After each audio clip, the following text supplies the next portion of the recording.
কুষ্টিয়া মিরপুর উপজেলায় যৌথ অভিযান পরিচালনা করে ব্যাটালিয়ন ৪৭ বিজিবি ২১,০৬৫ কেজি নিষিদ্ধ পলিথিন এবং ৩,৯০৮ বোতল স্টার ফুড স্রাব আটক করেছে। আটককৃত মালামালের মূল্য ১,২০,৯৫,৭০০ টাকা।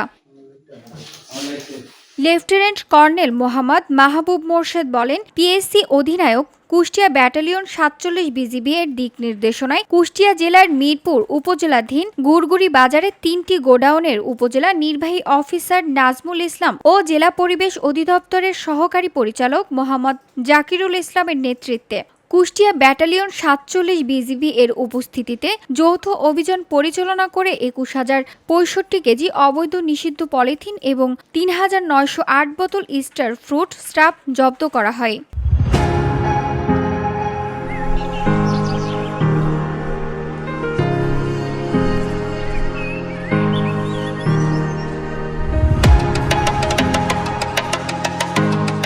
মিরপুর উপজেলা নির্বাহী কর্মকর্তা নাজমুল ইসলাম বলেন, জব্দকৃত নিষিদ্ধ পলিথিন পরিবেশ অধিদপ্তর কুষ্টিয়া জমা করা হয়েছে। অবৈধ ফ্রুট স্রাব ম্যাজিস্ট্রেটের উপস্থিতিতে পুড়িয়ে ধ্বংস করা হয়েছে।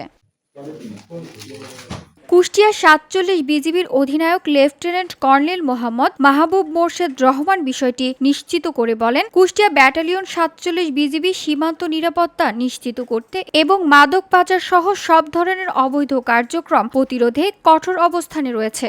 এছাড়াও যে কোনো পরিস্থিতিতে জনগণের সেবায় সর্বদা নিয়োজিত রয়েছে এবং ভবিষ্যতেও জনগণের পাশে থাকবেন।